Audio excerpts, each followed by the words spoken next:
Tenho depressão e transtorno de ansiedade generalizado.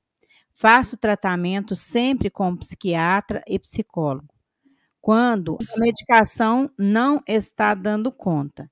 Sinto muitos sintomas desagradáveis. Tenho 60 anos e me recordo desses sintomas desde a infância e adolescência, mas nunca tratado, pois nem se falava destas doenças.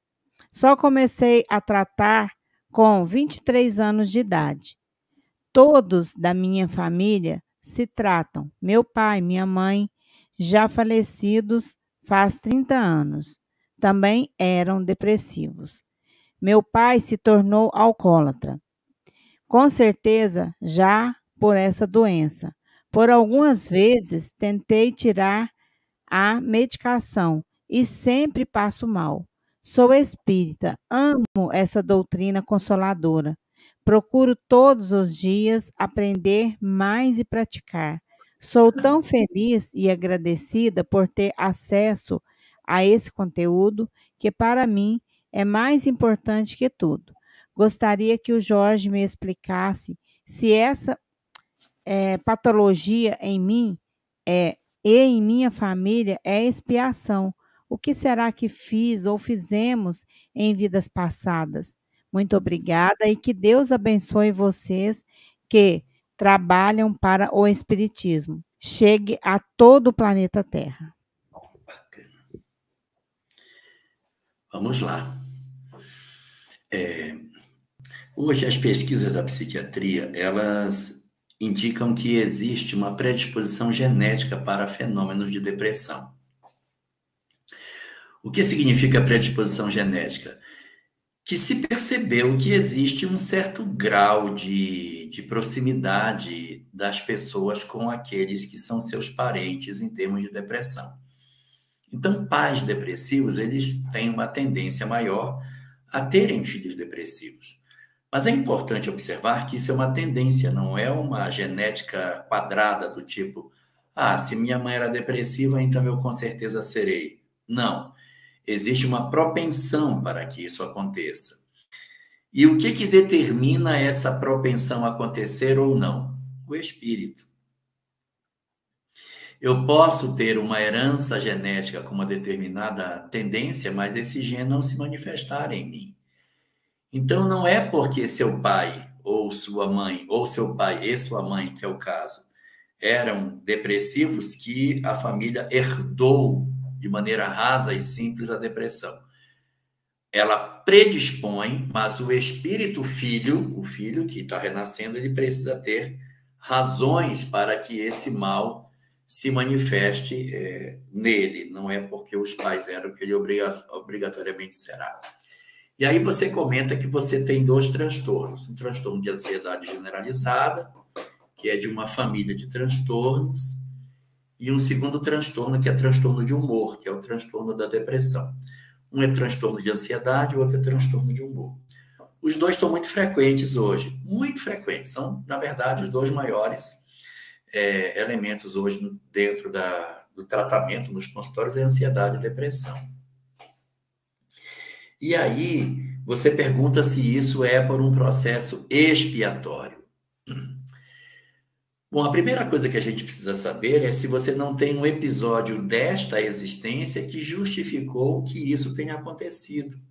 Porque, às vezes, a gente fica olhando muito para o passado, querendo encontrar a razão das nossas dificuldades, dos nossos transtornos, e isso, na verdade, está na atual existência. Às vezes, a gente vem de uma família de muitos irmãos, os pais deram pouca atenção, a gente se criou no bolo do meio dos outros, sofre da síndrome do filho do meio, que não teve nem atenção de ser o caçula, nem atenção de ser o mais velho, foi criado no meio dos outros, nunca teve uma roupa própria, né? A roupa foi passando de filho para filho até chegar em você.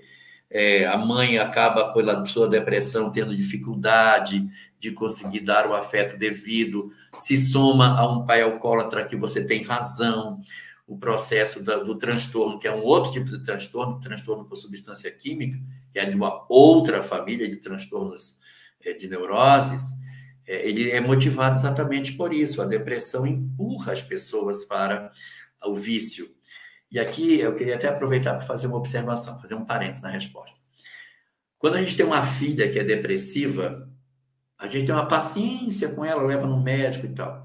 A gente tem um filho que é depressivo e o filho depressivo vai para a droga, porque ele não sabe lidar com a depressão, ele procura uma droga. A menina está tomando com um psiquiatra uma droga lícita e está sob controle a depressão dela. O menino foi para a droga ilícita e totalmente sem controle.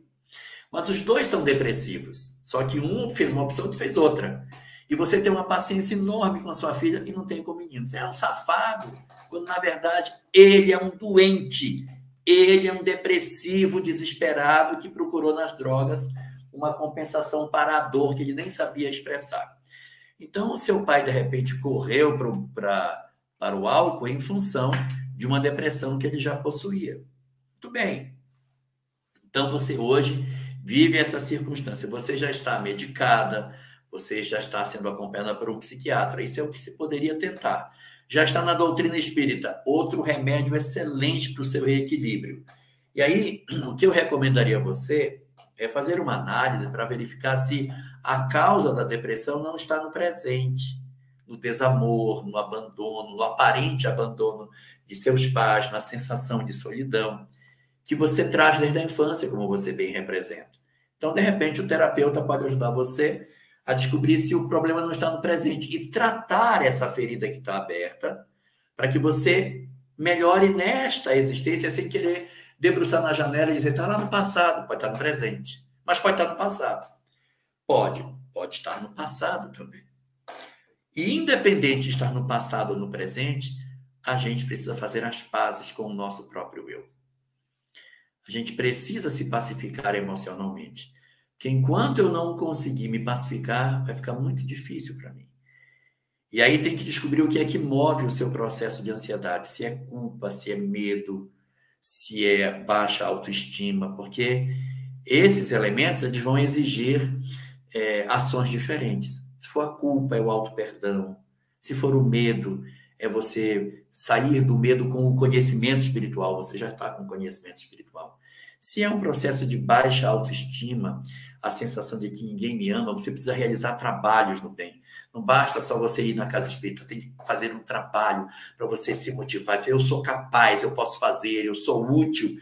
Então, processos de baixa autoestima, trabalho no bem.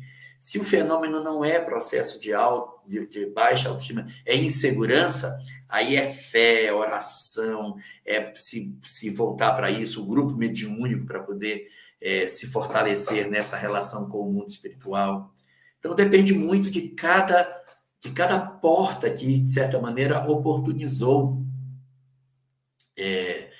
o surgimento dessa situação. Agora, é muito importante que você perceba que a medicação existe exatamente para que a gente consiga caminhar melhor. Não tenha a pretensão de repente, ficar curada da noite para o dia, porque pode ser pior. Se a pessoa está com a perna quebrada, ela tem que andar de muleta até que solidifique a perna. Pode ser que demore. Então, não crie ansiedade, senão você fica ansiosa para deixar o remédio fora. E aí amplia as crises de ansiedade que você pode ter. Então, é tratar com serenidade assim. Eu vou tratar o máximo que eu puder essa minha ansiedade, fazendo com que eu me perceba quando estou ansiosa e não tentando as soluções imediatas para as coisas. E como último recado para você, não crie expectativas que as pessoas possam entregar para você o que elas não têm condição de entregar. Não espere amor de onde não possa vir. Não espere compreensão de onde você não recebeu. Não sonhe com uma realidade que não existe. Aceite as pessoas do jeito como elas são. Não espere que elas sejam perfeitas para amá-las. Mas viva a sua vida real e absoluta, vida como ela é, sem criar a expectativa de que seus parentes têm que ser perfeitos para que mereçam o seu amor e que a sua vida tem que ser perfeita. Aceite que a vida é imperfeita, ela é assim mesmo. E a gente se constrói e se torna feliz dentro da possibilidade de fazer valer a parte boa que a vida tem, diminuindo a percepção da parte ruim. que todos nós temos.